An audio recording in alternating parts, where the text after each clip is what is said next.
ഇതേ നമ്മുടെ നാട്ടുമാങ്ങയാണ്. അപ്പുറത്തെ വീട്ടിലെ ആൻറ്റിയുടെയാണ്. അവർ മാങ്ങ നല്ല പഴുത്ത് പാകമായപ്പോൾ കുറച്ച് കൊണ്ട് തന്നിട്ടുണ്ടായിരുന്നേ.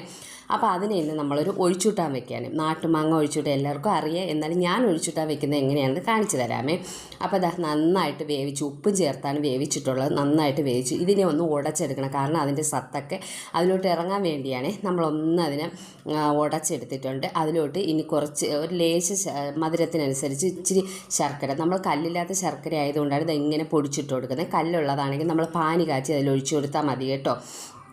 ഇനി നമ്മൾ അതിനുള്ള കൂട്ടാണ്. തേങ്ങ എന്താ തിരുമ്മി എടുത്തിട്ടുണ്ട്. അതിൽ വേറെ ഒന്നും ചേർക്കാനില്ല. ഒരു എരിയും മുളകും, പിന്നെ ഒരു 3-4 കുഞ്ഞുള്ളിയും ലേശം മഞ്ഞൾപ്പൊടി അതും കൂടെ ചേർത്ത് അരച്ച് നല്ല പേസ്റ്റ് ആക്കിയിട്ട് അതിലോട്ട് ഒഴിച്ചു കൊടുക്കുക. എന്നിട്ട് തൈര്, നല്ല കട്ട തൈര് ഒഴിച്ചതിന് ശേഷം നമ്മൾ ഉപ്പ് നോക്കണേ, ടേസ്റ്റിനായിട്ടുണ്ടോയെന്ന്.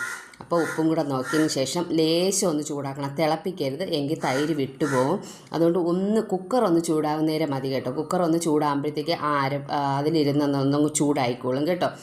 അതിന് ശേഷം ഇനി കടുതാളിക്കുക. അത് നമ്മൾ നെയ്യിലാണ് കടുതാളിക്കുന്നത്. ഈ നെയ്യാകുമ്പോൾ പ്രത്യേക മണവും രുചിയുണ്ട്. അത് വേറൊന്നും കൊണ്ടുള്ള അല്ലാതെ നമ്മുടെ വീട്ടിൽ തന്നെ ഉണ്ടാക്കിയ നെയ്യാണ്. അതുകൊണ്ട് പ്രത്യേക മണവും രുചി ഇതിന് കൂടുതലാണ്. അപ്പോൾ അതിലോട്ട് നമ്മൾ കുഞ്ഞുള്ളിയും വറ്റൽമുളകും കടുവൊക്കെ ഇട്ട് പൊട്ടിച്ചതിന് ശേഷം ഇതുപോലെ ഒഴിച്ചു കൊടുക്കണം കേട്ടോ. കറിവേപ്പില വേണം, പക്ഷേ എൻ്റെ കയ്യിൽ ഇപ്പോൾ ഇല്ലാത്തതുകൊണ്ട് ഞാൻ കറിവേപ്പില ചേർത്തിട്ടില്ല. അപ്പോൾ അതും കൂടെ ഇട്ടാൽ ഒന്നും കൂടെ രുചി കൂടും. അപ്പോൾ നിങ്ങളതൊന്ന് റെഡിയാക്കി നോക്കണേ.